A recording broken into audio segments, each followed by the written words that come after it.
Watch where you're going, old man. The grocery cart slammed into the elderly veteran's hip with enough force to send him falling backward, his cane hitting the floor with a loud crack.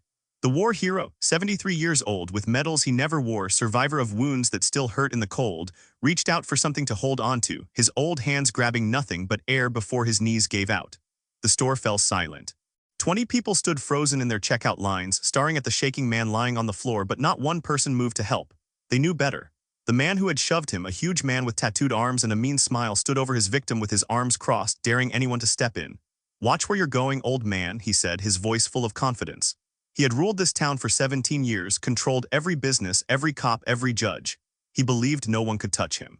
But he made one big mistake. He had no idea that the Vietnam veteran's son, a Navy SEAL who had just come home from the Middle East, was about to walk through those automatic doors. Before we begin, tell us where you are watching from, and if this story touches your heart, please subscribe for more true stories of heroes who protect those who cannot protect themselves. The mountain town of Pinewood Ridge sat in a valley where the Rocky Mountains created natural walls on three sides, as if God himself had put his hands around the town to protect it from the outside world. November had painted the trees in shades of orange and brown, the leaves falling as winter approached. The air was sharp and cold, cold enough to see your breath, cold enough to make old bones ache. Main Street was exactly 6 blocks long, lined with buildings built in the 1880s during the silver mining boom, brick walls with wooden trim, painted signs swinging in the mountain wind, big glass windows showing the afternoon sun. It was 3:15 on a Thursday afternoon. Most of the town's 1,200 people were still at work at the lumber mill or at the tourism offices that brought visitors to the hiking trails and ski slopes. The Pinewood Market sat in the center of town, its parking lot half empty except for a few pickup trucks and an old car with veteran license plates. Inside, the bright lights hummed, casting white light over rows of canned food and cereal boxes. The smell of coffee from the store cafe mixed with the smell of cleaning solution on the recently mopped floors. A radio played country music quietly from the manager's office. Everything was normal. Everything was peaceful. The automatic doors opened at 3:17. Jake Cross entered the Pinewood Market, moving with the careful grace of a man who had learned to save his energy in dangerous places. He stood 6 feet tall, thin and strong at 38 years old, with the kind of fitness that came not from gyms but from carrying 80-pound packs through desert mountains. His hair was dark and cut military short, his face clean-shaven and thin, with lines around his eyes from squinting into too many suns in too many countries. He wore regular clothes, worn jeans, a gray shirt, a black jacket, but he moved like what he was, a warrior dressed in civilian clothes for now. His eyes looked over the store in a trained pattern, noting exits, counting people, looking for threats without thinking about it. Old habits. Next to him, moving more slowly, came his father. Thomas Cross was 73 years old and looked every year of it. He stood 5'9", bent slightly from years of favoring his right side where metal pieces had torn through his hip in Vietnam in 1969. His hair was white and thin, combed neatly back from a face covered with lines and age spots. He wore dress pants and a button-down shirt under a wool sweater, even though his son had offered to buy him something warmer. His left hand held a wooden cane with a brass handle, the kind given out by the VA, worn smooth from years of use. His right hand rested lightly on his son's arm, not really for support but for connection. They moved together toward the pharmacy counter at the back of the store. "I can get it myself," Thomas said, his voice rough from years of cigarettes he'd finally quit 20 years ago. "You don't need to watch over me." "Not watching over you," Jake said quietly, his voice low and calm. "Spending time with you." They had come to Pinewood Ridge for a funeral. Jake's mother, Thomas's wife of 48 years, had died 6 months ago and her best friend from childhood had died last week. The funeral had been that morning. Jake had taken emergency leave from his SEAL team based in Virginia Beach, flown into Denver, driven 3 hours into the mountains to stand next to his father at another grave. The old man had cried silently, tears running down his face while the minister spoke words about meeting again in heaven. Jake had stood straight in his service dress uniform, one hand on his father's shoulder, remembering his mother's smile. Now they needed to refill his father's medicine before the 6-hour drive back to Denver, where Thomas lived in a small apartment filled with photographs of his wife. The pharmacy was at the back corner of the store, past the fruit section and the dairy coolers. They moved slowly, matching Thomas's pace. The old man's hip always hurt more when the weather got cold.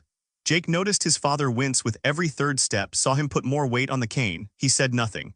His father's pride was real and hard-earned and carefully protected. Jake Cross, a woman's voice, surprised and warm.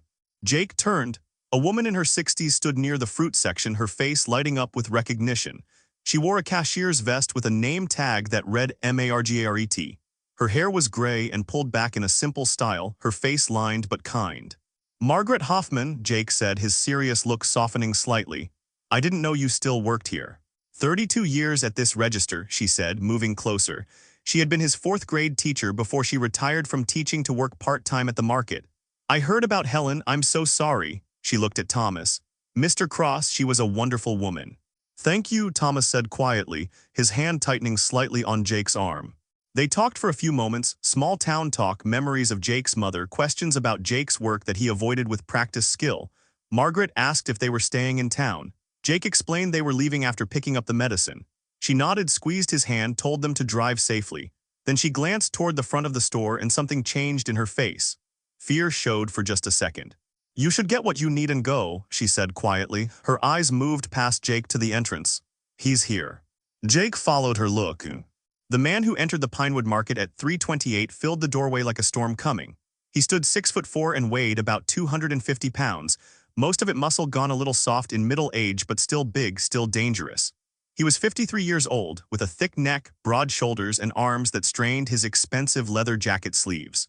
His face was heavy and red, with small eyes set deep under a thick brow, a wide nose that had been broken at least twice, and a mouth that seemed always fixed in a mean look.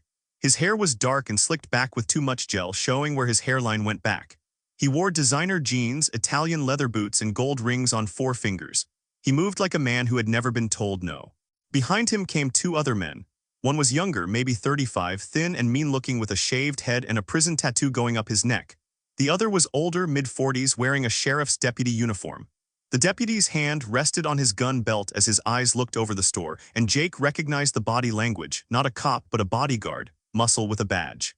The big man's name was Derek Kane. He had owned Pinewood Ridge for 17 years. He owned the lumber mill that gave jobs to half the town. He owned the real estate company that rented out tourist cabins. He owned the bar, the gas station, and the small casino that worked in gray legal areas just outside town limits. He owned the mayor, the sheriff, and the county judge. He owned the silence that fell over the store as he entered, the way people suddenly became very interested in their shopping lists, the way Margaret Hoffman's face went pale, and she hurried back to her register without another word. Derek Kane ruled through fear and money and connections that reached to the state capitol. Anyone who stood against him lost their business, their home, their freedom. Anyone who challenged him disappeared from Pinewood Ridge one way or another. The smart ones left quietly. The stubborn ones were destroyed. There had been federal investigations twice. Both times the investigators had left with nothing, witnesses taking back their statements, evidence mysteriously lost. Kane moved through the store like he was checking his property. He grabbed a bottle of expensive whiskey from the liquor section without looking at the price, picked up a few other items without any real reason. He was killing time, showing his presence, reminding everyone who controlled their lives. His eyes moved over the customers with casual hate. Then those eyes landed on Thomas Cross, and something mean showed in them. The old veteran stood near the pharmacy counter, reading his medicine bottles with the careful attention of someone whose eyes weren't what they used to be. His cane leaned against the counter next to him. Jake stood 3 feet away, watching the pharmacist count pills behind the glass wall, his back to the rest of the store. Neither man noticed Kane coming closer. Well, look at this, Kane's voice boomed across the store, loud enough to make people jump. We got ourselves a veteran in here, a real American hero. His tone was full of mockery. Thomas looked up, his face neutral. His generation had learned not to seek attention, not to make waves. He had received his Purple Heart and Bronze Star in ceremonies where he was the only one who showed up. He had never told anyone in Pinewood Ridge about his service. He didn't know how Derek Kane knew. Kane moved closer, his boots heavy on the floor. The deputy and the tattooed man walked beside him like trained dogs. You were in Vietnam, right? I can always tell you got that look, that broken look. He laughed, and his friends echoed it. My old man was in Vietnam too, came back all messed up, crying in his sleep, jumping at car backfires, pathetic. I always wondered what kind of man lets a war break him. Jake turned slowly. His face didn't change, but his body language shifted into something coiled, ready. His eyes fixed on Kane with the flat, watching look of a hunter checking out prey.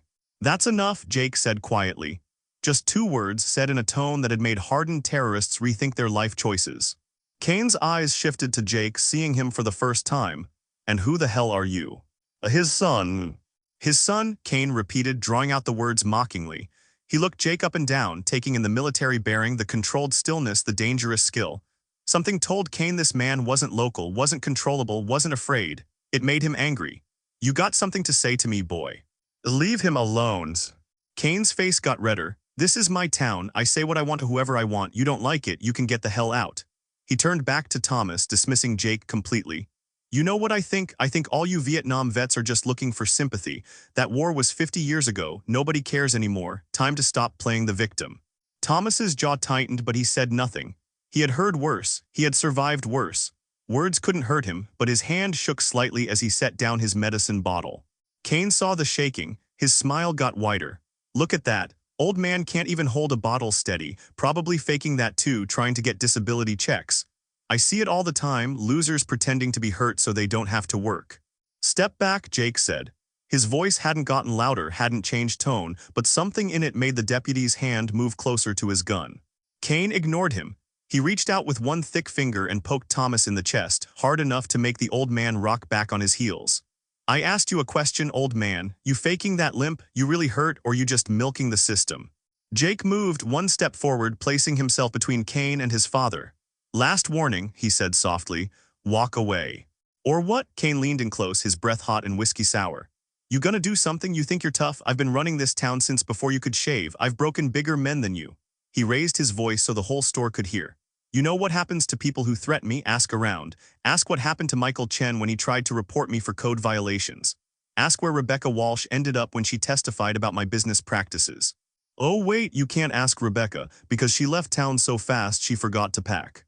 He was close now, close enough that Jake could smell the whiskey and cologne, close enough to see the burst blood vessels in Kane's nose, the gold caps on his back teeth, the absolute certainty in his eyes that he would face no consequences. My son's got PTSD or something, Kane announced to the store. Real hair trigger, you never know when these military types are gonna snap, probably hopped up on pills from the VA, dangerous. That's what I'll tell the sheriff when I press charges for threatening me. The deputy nodded, already pulling out a notepad. I heard him threaten you, Derek, clear as day. Jake didn't move, didn't react. He simply stood there, a wall between Kane and his father, his hands loose at his sides, his breathing controlled. He had learned patience in harder places than this. He could wait, he could be still. But Kane wanted a reaction. He needed submission or violence, either one would work. When Jake gave him neither, Kane's anger spiked into rage. He looked past Jake to Thomas, who stood with one hand on the pharmacy counter, trying to stay standing without his cane. You know what your problem is, old man? Kane's voice rose to a shout. You're weak, you're used up, you're worthless, you're taking up space and air that real Americans could use. You and every other broken-down veteran who thinks they're special because they put on a uniform 50 years ago. Nobody cares, nobody ever cared. You got shot because you were stupid and slow, and now you want the rest of us to pay for your mistakes forever. The store was completely silent. Margaret Hoffman had tears running down her face. A young mother covered her child's ears. An elderly man in the fruit section stared at his shoes, ashamed of his own paralysis. Everyone knew this was wrong. Everyone knew someone should stop it. No one moved. Kane's hand shot out, reaching past Jake to grab Thomas's sweater. But Jake's hand moved faster, catching Kane's wrist mid-motion, his grip like iron. For just a second their eyes met, and Kane saw something that made his breath catch, a cold, absolute certainty of violence, held back by discipline but ready to be let loose. Then Kane made his fatal mistake. He shoved Thomas anyway. His free hand, the one Jake hadn't caught, shot out and hit the old man's shoulder. Thomas, already off balance without his cane, stumbled backward.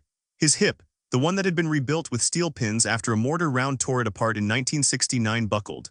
He fell hard, his head cracking against the edge of the pharmacy counter on the way down, his body falling to the floor like a puppet with cut strings.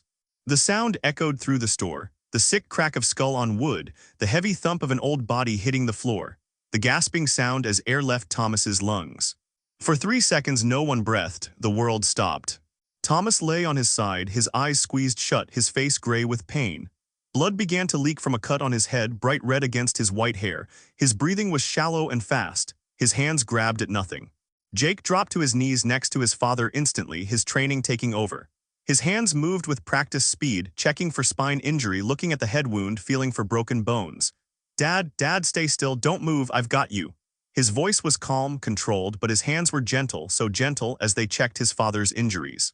I'm okay, Thomas wheezed. I'm okay, son, I've had worse. I know you have, but you're going to let me check anyway. Jake's fingers found the wound on his father's head, surface level, bloody but not deep. He checked his father's pupils, responsive, good. He felt along the hip that had taken the worst of the fall. Thomas hissed in pain, probably bruised, maybe cracked, but nothing obviously broken. Can you tell me what day it is? Thursday, November, stop fussing. Jake helped his father sit up slowly, supporting his weight, moving him carefully against the base of the pharmacy counter. He took off his jacket and folded it under his father's head. Then, and only then, did he stand and turn to face Derek Kane. The change in Jake's face was subtle but complete. The worried son disappeared. What stood up was something else entirely, something that had killed men in 12 different countries, something that had learned to function in the worst places on earth, something that had been made in violence and hardened in blood. He didn't raise his voice, he didn't need to. You made a mistake. Kane laughed, but it sounded forced. Yeah, what are you gonna do about it? You saw it, he fell. Old man lost his balance. These witnesses will say the same thing. He looked around the store, his eyes promising consequences to anyone who disagreed. Won't you folks? Silence, fear. But three people Kane didn't know were there, had their phones out recording. A tourist couple from Denver in the frozen food section. A young man with headphones who'd been looking at magazines. They had captured everything. The shove, the fall, the blood, the threat. Jake reached into his pocket slowly, deliberately, and pulled out his phone. He dialed a number from memory. This is Lieutenant Jake Cross, SEAL Team 3. I need to report an assault on a veteran and possible ongoing corruption investigation in Pinewood Ridge, Colorado, requesting federal assistance. He gave details, location, time, number of witnesses, injuries. His voice was professional, clinical, empty of emotion. It was the voice of a man filing a report, documenting evidence, building a case. Kane's smile faded. You think the FBI is gonna come running because some old man fell down? You're dumber than you look. We'll see. The automatic doors opened, and Sheriff Wade Porter entered with two more deputies. Porter was 60 years old, overweight and red-faced, with a mustache yellowed from tobacco and eyes that had learned to look away from injustice. He wore his uniform like armor and his badge like a weapon. He took in the scene with one glance and made his decision before hearing a single word. What's going on here? His question was directed at Kane, not Jake. These two came in making trouble, Kane said smoothly. The old man got aggressive with me, tried to take a swing, lost his balance and fell. His son here threatened me, made terrorist statements about federal response. Probably need to detain him for questioning. Could be a domestic extremist situation. Porter nodded as if this made perfect sense. He gestured to his deputies. Take the young one into custody, threatening behavior, potential assault. That's not what happened, Margaret Hoffman's voice rang out, shaking but clear. She stood behind her register, her hands gripping the counter for support. Derek shoved Mr. Cross. I saw it, we all saw it. Porter's eyes went hard. Margaret, you must be mistaken. Mr. Kane is a respected businessman. I'm sure you're confused about what you saw. I'm not confused. He attacked an elderly veteran. There's blood on the floor. Head wounds bleed a lot doesn't mean anything. Porter moved toward Jake, his hand resting on his taser. Son, I'm going to need you to come with me. We'll get this sorted out at the station. Jake didn't move. He stood over his father like a guardian, his stance balanced, ready. My father needs medical attention. Call an ambulance. Then you can review the footage from your store cameras before you make any arrests. Porter's jaw clenched. This store doesn't have working cameras. System's been broken for months. Now, are you going to come peacefully, or do we need to do this the hard way? Call an ambulance first. Boy, I'm not asking. Call an ambulance. The two men stared at each other. The deputies moved closer, hands on their weapons. Kane watched with a smile, enjoying the show. The store held its breath. Then Thomas's voice cut through the tension. Jake, go with them, I'm fine, Margaret will help me. Dad, I'm giving you an order, sailor, stand down. Jake's jaw worked. Every instinct screamed at him to stay, to protect, to fight. But his father's voice carried the tone of command that had once sent young men into battle. After a long moment, Jake nodded once. Yes, sir. He let Porter handcuff him, didn't resist as they led him toward the door. But as he passed Derek Kane, he stopped, looked the bigger man directly in the eyes. This isn't over. Kane laughed. Yeah, it is. This is my town. You're going to spend the night in a cell, and by tomorrow you'll be so eager to leave you'll forget this ever happened. They all do. Jake said nothing. He simply held Kane's gaze for 3 seconds that felt like 3 hours. Then the deputies pulled him away and he was gone. Kane watched them go, his smile victorious. He looked down at Thomas, who sat slumped against the pharmacy counter, blood drying in his white hair. "You should have raised your boy better, taught him some respect." He turned to his friends. "Let's go, I'm done here." As they left, Kane pulled out his phone. He had calls to make. The mayor needed to know about this incident. The judge needed to be ready with charges. The local news needed the right story. Within an hour, everyone in Pinewood Ridge would know that an out-of-town troublemaker had assaulted beloved businessman Derek Kane and was now safely behind bars. What Kane didn't know, what he couldn't know, was that Jake Cross's phone call hadn't gone to a local FBI office. It had gone to a satellite phone in Quantico, Virginia, where a federal task force had been building a case against Kane for 14 months. They'd been waiting for a catalyst, for someone who couldn't be scared, for evidence that could stick. They'd been waiting for someone exactly like Jake Cross. The dominoes were starting to fall. Kane just didn't know it yet. The Pinewood Ridge Sheriff's Station was a small brick building on 2nd Street, 2 blocks from the grocery store. It held 4 cells, a processing area, a break room that smelled like burnt coffee, and Sheriff Porter's office with its dusty blinds and wall covered in certificates of appreciation from the Kane Foundation. Jake sat in the first cell, his wrists free now, his body relaxed on the steel bench but his mind working through scenarios and possibilities. It was 6 o'clock, 3 hours since the arrest. He'd been booked on charges of threatening behavior, disturbing the peace, and assaulting an officer. The last charge was completely made up, but Deputy Harris had sworn Jake grabbed his wrist during the arrest. Jake had said nothing during processing, offered no explanations, signed nothing, and asked for his lawyer exactly once. They'd ignored the request. His father was in the hospital. Margaret Hoffman had texted that information to Jake's phone before Porter took it away. Thomas had been diagnosed with a concussion, severe bruising to his hip, and they were keeping him overnight for observation. Margaret had stayed with him. Jake held onto that information like an anchor. His father was safe, being cared for. That meant Jake could focus on what came next. He had been in worse cells, in Kandahar, in Iraq, in Syria during an operation that officially never happened. He knew how to wait, how to think, how to plan. The door to the cell block opened at 6:15. A woman entered, moving quietly, her eyes darting to check for cameras before she came to Jake's cell. She was mid-40s, wearing the uniform of a sheriff's dispatcher, dress pants, button-down shirt, radio on her hip. Her name tag read Sarah Mills. She had brown hair pulled back in a ponytail, tired eyes, and the look of someone who had been carrying a heavy secret for far too long. "Lieutenant Cross," her voice was barely above a whisper. Jake stood, moved to the bars. "Yes. I'm Sarah Mills, I work here." She glanced back at the door again. "I don't have much time. Porter went to dinner with Kane. I have maybe 15 minutes. "I'm listening." "I know what happened at the market. I know what Derek Kane did to your father. I know because I've been watching him do things like that for 7 years since I started working here, and I've been collecting evidence because I knew someday someone would come along who wasn't afraid of him." She reached into her shirt pocket and pulled out a USB drive, small and black. "This has everything: dispatch recordings of calls that were never filed, reports that were buried, financial records showing payments from Kane to Porter, names of victims, dates, amounts, everything." Jake took the drive carefully, closed his fist around it. "Why now?" "Because you called the feds, because you're military and they can't just make you disappear like the others, because," her voice broke slightly, "because my brother was one of those others, Michael Chen. He owned a restaurant. He found out Kane was laundering money through his business accounts, using them without permission. When Michael threatened to report it, Kane had him arrested on drug charges, planted evidence. Michael went to prison for 4 years. He got out 3 months ago, moved to California.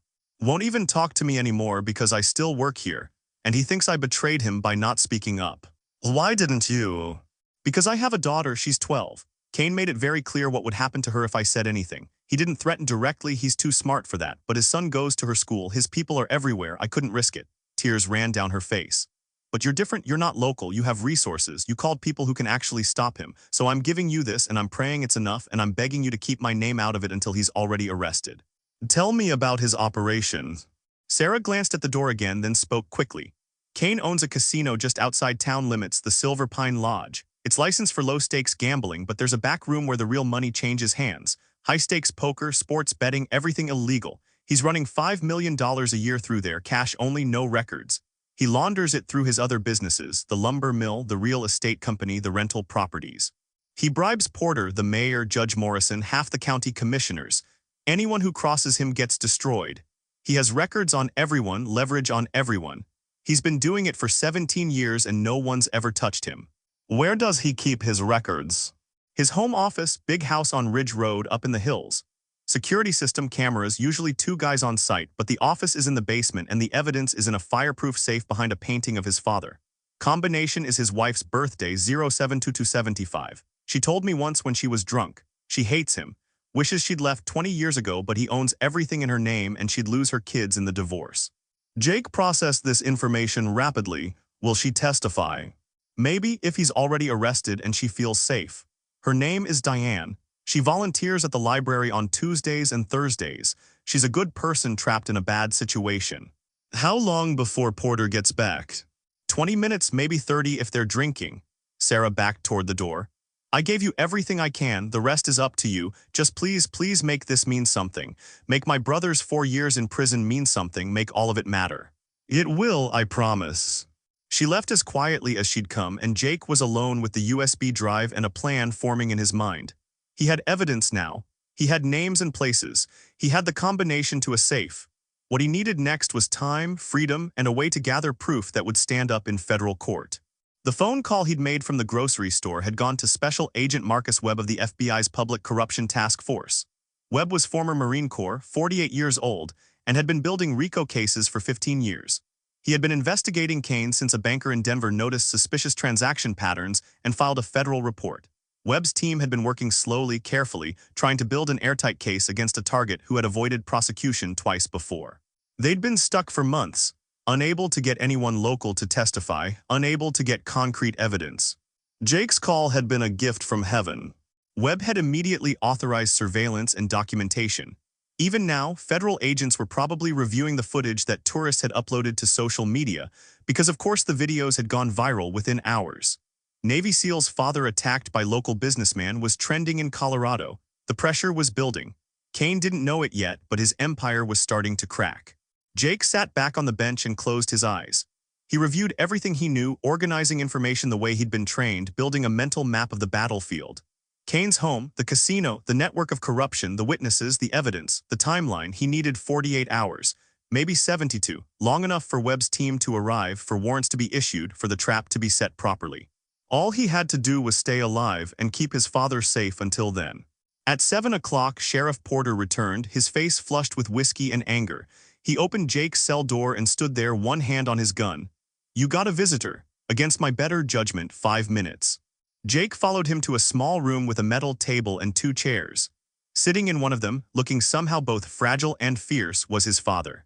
Thomas Cross had a white bandage wrapped around his head. His skin was pale and he moved stiffly, but his eyes were clear and sharp. He waited until Porter left and closed the door before speaking. You got me worried, sons. Dad, you should be in the hospital. Checked myself out, they wanted to keep me overnight, but I told them I had somewhere to be. Thomas leaned forward, his voice dropping. Now you listen to me. I was in this town 30 years ago when your mother and I first got married. We lived here for 2 years before we moved to Denver. I know things, I know people, and I know Derek Kane. Dad. Let me finish. Kane's father, Robert, was a good man, owned the lumber mill, gave people fair wages, took care of the town. When he died in 1997, Derek took over and everything changed. He started cutting corners, scaring competitors, buying politicians. There was a man named Joseph Palmer. He was Robert's best friend, co-owner of the mill. When Joseph objected to Derek's methods, Derek bought out his share using money from somewhere Joseph couldn't trace, then sued him for breach of contract. Joseph lost everything, had to sell his home, move away. Last I heard, he was living in a VA facility in Grand Junction. He was a Marine, Vietnam, same as me. Jake leaned forward. You think he'd testify? If someone asked him properly, if he knew it mattered, if he knew Kane was finally going to face consequences. Thomas reached across the table and gripped his son's hand. There's more. Kane has a business partner, a man named Vincent Russo. He's the silent money behind the casino, organized crime connections out of Chicago. If you're building a case, you need to know about Russo. He's the one who taught Kane how to do all this. How do you know all this? Because I never stopped being a soldier. I kept my eyes open. I listened. And when your mother and I visited every year for memorial services and old friends' funerals, I watched how this town changed. I watched good people leave and bad ones take over. I've been waiting for someone to care enough to stop it. Looks like that someone is you. Jake squeezed his father's hand. Get somewhere safe. Margaret's house maybe. Stay there until this is over. I'm not hiding. Dad. I said I'm not hiding. I'm 73 years old. I survived a war and cancer and losing your mother. I'm not going to let some 2-bit criminal make me hide in my old age. Besides, you need me. I know this town. I know who might help and who's compromised. You can't do this alone. They looked at each other across the table. Two generations of warriors, stubborn and proud and absolutely certain. Okay, Jake said finally, but you follow my orders. When I say move, you move. When I say hide, you hide, understood? Oh, yes, sir. Porter opened the door, time's up. Thomas stood slowly, favoring his injured hip. As he passed Jake, he whispered, "There's a woman named Linda Hayes. She runs the library. She's been collecting newspaper articles about Kane for 20 years. Her husband was a state trooper who died investigating Kane's business. Hit and run that was never solved. She'll help you." Then he was gone, and Jake was alone again. That night, Jake didn't sleep. He sat in his cell and ran through scenarios, calculated risks, planned approaches. At 2 in the morning, the door to the cell block opened again. This time it was Deputy Marcus Harris, the young deputy with the neck tattoo who had helped Kane at the grocery store. He unlocked Jake's cell and stepped inside. "Get up," Harris said. "Kane wants to talk to you." "Not interested." Harris's hand moved to his baton. Wasn't a request. Jake stood slowly, evaluating. Harris was younger, aggressive, used to scaring people who couldn't fight back. He carried himself like someone who'd done prison time. His eyes had that flat, emotionless quality that came from violence normalized. "Turn around," Harris ordered, "hands behind your back." Jake complied, let Harris handcuff him roughly. They walked through the station, empty at this hour except for the night dispatcher, who carefully looked at her computer screen and saw nothing. Harris shoved Jake into the back of a patrol car and drove out of town, heading up into the hills. This was bad, this was very bad. But Jake had been in bad situations before. He'd been captured in Mosul, held for 36 hours in a basement that smelled like death, questioned by men who enjoyed their work. He'd gotten out. He'd survived. He could do it again. The car stopped at a construction site, one of Kane's development projects, a luxury home half-built and abandoned for the winter. Harris pulled Jake out of the car and pushed him toward the unfinished structure. Inside, portable lights lit up bare wooden beams and concrete floors. Derek Kane stood in the center of the space, his jacket off, his sleeves rolled up. Two other men flanked him, the tattooed man from the store and another enforcer Jake hadn't seen before.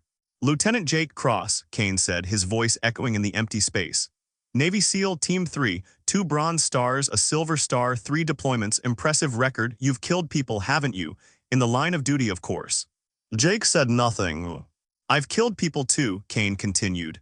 "Not in war, just business. People who got in my way, people who threatened what I built. I've made 13 bodies disappear over the last 15 years. Every single one of them thought they were smart enough to beat me. Every single one was wrong." He moved closer, his bulk blocking the light. "Here's how this works. You're going to stand up in front of Judge Morrison tomorrow morning.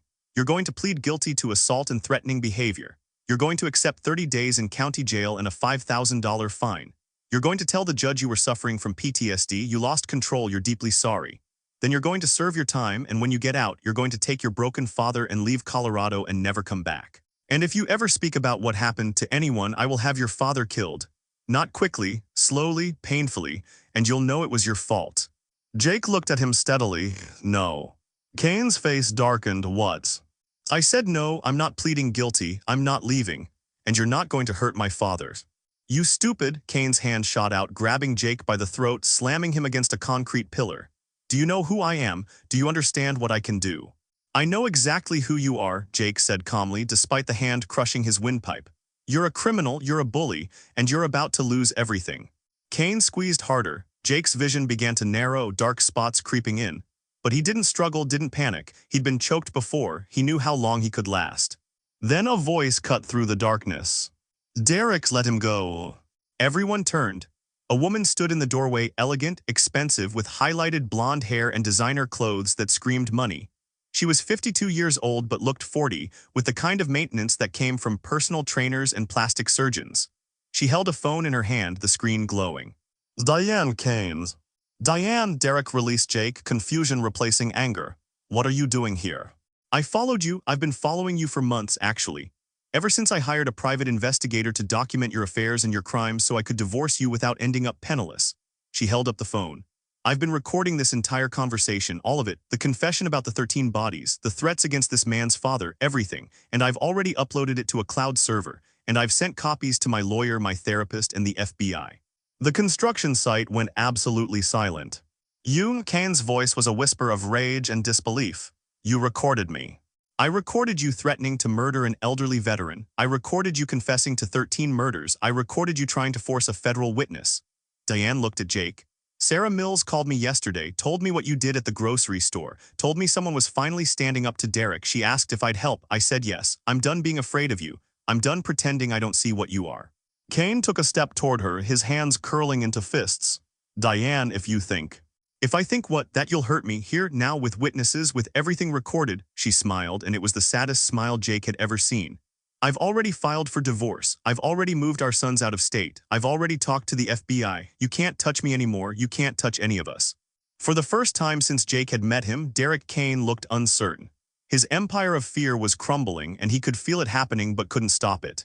Deputy Harris took a step backward. Mr. Kane, I didn't sign up for this. I thought we were just... Shut up, Kane snarled, then to his wife, you'll regret this. No, Diane said softly, I regret not doing it sooner. I regret all the people you hurt while I stayed silent. I regret my cowardice, but I don't regret this. This is the first good thing I've done in 20 years. She walked to Jake and produced a handcuff key, unlocking his restraints. I'm sorry about your father. I'm sorry about all of this. If you need anything, testimony, evidence, whatever, you have my number. Sarah gave it to you with everything else. Jake rubbed his wrists. Thank you. Don't thank me yet. He's not beaten until he's in handcuffs. Diane looked at her husband with something like pity. Goodbye, Derek. I hope you find peace in prison. God knows you never found it here. She left, her heels clicking on the concrete, her back straight and proud. Kane stood frozen, his world ending, his control shattered. Then his rage erupted. Get him, he screamed at his men. Kill him now. But Harris was already running for the door. The other two enforcers looked at each other, calculated their odds against a Navy SEAL, and decided they were done. They ran too. That left Jake and Kane alone in the unfinished house. This isn't over, Kane hissed. Yes, Jake said quietly, it is. He walked out, leaving Kane alone in his half-built empire, and didn't look back. Outside, Jake found Harris's patrol car still running. He got in and drove back to town, called Special Agent Webb on his confiscated phone that Harris had left in the glove box, and reported everything. Webb told him to sit tight. The team was coming. Warrants were being issued. It was happening. Jake drove to the hospital, checked on his father, sleeping peacefully now, his breathing steady, and then went to find somewhere to wait for dawn. In her home across town, Diane Kane sat at her kitchen table and cried for the first time in years. Relief, terror, freedom, grief, all of it poured out at once. On the table in front of her sat 17 years of documentation, photographs, recordings, financial statements, love letters to mistresses, evidence of bribes and threats and crimes she'd witnessed but never reported. She'd been collecting it all, waiting for the right moment, the right person, the right chance. That chance had come in the form of a grocery store attack on an elderly veteran and his Navy SEAL son. Sometimes God worked in mysterious ways. At the sheriff's station, Sarah Mills deleted the dispatch recording of Kane's call to have Jake taken to the construction site. She deleted the log of Harris taking Jake out. She deleted all traces of the corruption she'd been forced to enable. Then she went home to her daughter, hugged her tight, and promised her that things were going to get better now. In the unfinished construction site, Derek Kane sat on the concrete floor and tried to understand how his perfect system had failed. How his empire of fear had crumbled in less than 24 hours. How one man, one quiet, capable man, had done what federal investigators, state police, and local heroes had failed to do for 17 years. He didn't understand that it wasn't just one man. It was Sarah Mills finding her courage. It was Diane Kane finding her conscience. It was Margaret Hoffman standing up at the grocery store. It was 3 tourists with phones recording what they saw. It was a dozen people who had been hurt by Kane finally seeing someone who wouldn't be scared, who couldn't be bought, who would stand up and fight. Jake Cross hadn't defeated Derek Kane alone. He'd been the catalyst that let good people remember they could be brave. Morning came to Pinewood Ridge with frost glittering on the streets and sunlight turning the peaks gold. It was Friday, November 6th, and the town woke to rumors spreading like wildfire. Derek Kane's wife had left him. A Navy SEAL was in custody. Federal agents were in town. The grocery store attack video had been viewed 4 million times. Something was happening, something big. At 9 o'clock, the town square began to fill with people. It was Veterans Day weekend, and the annual ceremony was scheduled for 10 a.m. every year. Pinewood Ridge honored its veterans with speeches and wreaths and promises of gratitude. Every year, Derek Kane stood on the platform as a patriotic businessman and made a speech about sacrifice and service. Every year, people applauded while privately resenting him. This year would be different. Jake stood at the back of the crowd, his father next to him. Thomas had checked himself out of the hospital against doctor's orders, determined to see this through. His head was still bandaged, his hip screamed with every step, but he stood straight and proud in his old service uniform, the one that still fit barely after 50 years. His medals gleamed on his chest. Margaret Hoffman was there, standing with 10 other grocery store employees, all of them wearing buttons that read, "I saw what happened." Linda Hayes from the library stood near the platform with a stack of folders, her 20 years of documentation about Kane's crimes. Sarah Mills stood with her daughter, both of them watching nervously. Diane Kane sat in her car at the edge of the square, window cracked, recording. And in the crowd, dressed as regular people, were 8 federal agents. Special Agent Marcus Webb stood near the sound booth, watching everything with the patient attention of a hunter waiting for exactly the right moment. At 9:55, Derek Kane arrived. He pulled up in his BMW, got out with his usual swagger, wearing an expensive suit and an American flag pin. He climbed the steps to the platform, nodded to the mayor, who looked distinctly uncomfortable and prepared to give his speech. He was smiling, confident. He didn't know that his wife had handed the FBI 17 years of evidence. He didn't know that Sarah Mills had given them dispatch recordings. He didn't know that 11 people in the crowd were prepared to testify. He thought he was untouchable. He thought this was just another day in his kingdom. The ceremony began with the national anthem. Everyone stood, hands over hearts, while a recording played from the speakers. Then the mayor stepped to the microphone. "Ladies and gentlemen, thank you for gathering today to honor our veterans." The mayor spoke for 5 minutes about service and sacrifice, his voice shaking slightly, sweat visible on his forehead despite the cold. He kept glancing at Kane, at the crowd, at the federal agents he'd finally spotted. He knew. Somehow he knew it was over. Then it was Kane's turn. He approached the microphone with his usual arrogance, looked out over the crowd, and began to speak. "My fellow citizens, we gather today to honor those who served our great nation. Men and women who put their lives on the line." "That's enough." The voice came from the back of the crowd. Sarah Mills stepped forward, her daughter's hand in hers, her face pale but determined. She held up her phone, the screen showing a recording. "Ladies and gentlemen, my name is Sarah Mills. I worked for the sheriff's department, and I have something you all need to hear." She pressed play. Kane's voice filled the square, recorded the night before at the construction site. "I've killed people too, not in war, just business. People who got in my way. I've made 13 bodies disappear over the last 15 years. The crowd gasped. Kane's face went white, then red. That's fake, that's been edited, she's lying." "I'm not lying." Diane Kane stepped out of her car, her phone also raised. "And I have the full recording, everything, the threats, the confessions, the coercion, all of it." Linda Hayes stepped forward with her folders. "And I have 20 years of newspaper articles, police reports, and witness statements documenting Derek Kane's criminal enterprise. Names, dates, victims, all documented." Margaret Hoffman raised her phone. "And I have video from yesterday, the assault in the grocery store, the attack on Thomas Cross, all recorded." One by one, people stepped forward. A woman who'd lost her business, a man who'd been falsely arrested, a couple who'd been driven from town, a retired cop who'd been forced to look the other way. Victim after victim, witness after witness, all of them finally finding their voices. Kane stood frozen on the platform, his empire crumbling around him in real time. "You can't all Porter, Sheriff Porter, arrest these people. They're making false accusations." But Sheriff Porter was backing away, his hands raised. "I'm not part of this, I don't know anything about." "You took bribes," Sarah shouted. "I have the records, the payments, everything." Special Agent Marcus Webb stepped forward, his FBI credentials held high. "Derek Kane, you're under arrest for racketeering, money laundering, conspiracy to commit murder, bribery of public officials, and assault. Sheriff Wade Porter, you're also under arrest as a co-conspirator." Behind him, federal agents moved through the crowd like a coordinated machine. They surrounded the platform, weapons drawn, badges visible. A helicopter appeared over the ridge, its rotors thundering. 3 black SUVs pulled into the square, more agents spilling out. Kane tried to run. He made it 3 steps before 2 agents tackled him, forcing him to the ground. Handcuffs clicked around his wrists. They hauled him to his feet, and for the first time in 17 years, Derek Kane looked small, powerless, defeated. "You have the right to remain silent," Webb recited. "Anything you say can and will be used against you in a court of law."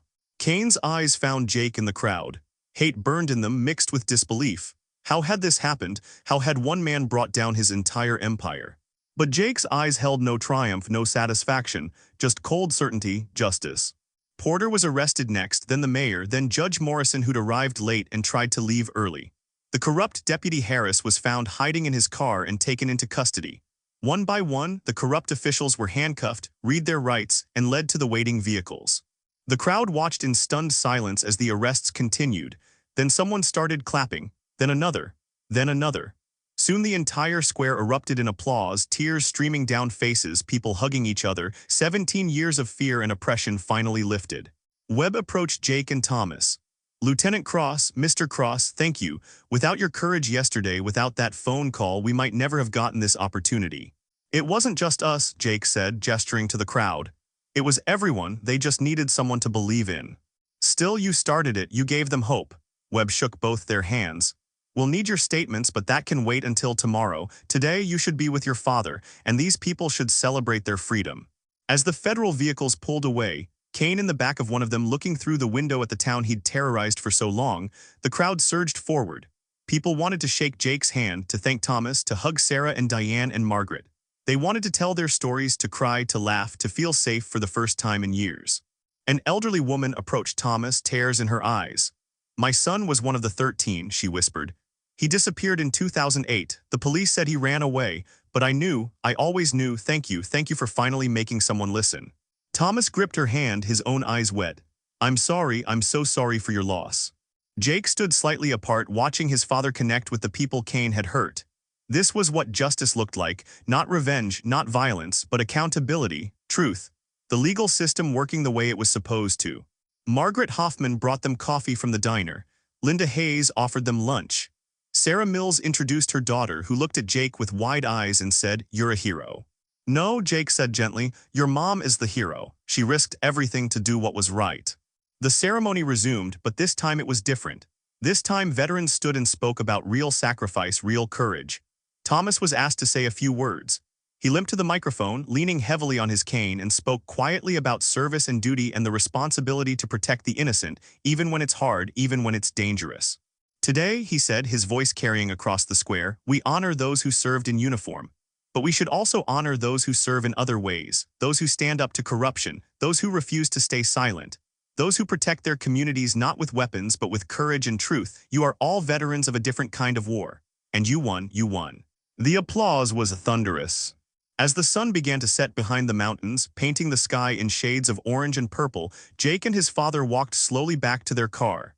Thomas moved carefully, his hip hurting, his head aching, but his spirit lighter than it had been in months. "Your mother would be proud," Thomas said quietly. "She'd be proud of you, Dad. You helped people today. You gave them hope. We gave them hope together, the way it should be." They drove to the hospital so Thomas could be checked again. This time he agreed to stay overnight properly. As Jake helped his father into bed, Thomas gripped his son's hand. "When I fell in that store, when my head hit that counter, you know what I thought." "What?" "I thought, good, now he'll have to care, now he'll have to pay attention, now something will finally change. I knew you'd make it right, because that's who you are, that's who I raised you to be." Jake's throat tightened. "Dad, I'm proud of you, son, not because you're a SEAL, not because you're tough or trained or any of that. I'm proud because when you saw injustice, you stood up. When you saw people suffering, you helped. That's what real strength is. That's what real courage is. I learned it from you." "Then I did something right." Thomas closed his eyes, already drifting. Stay for a while. This town needs someone they can trust, someone who can help them heal." "I'll stay," Jake promised, "as long as you need me." "Good, that's good."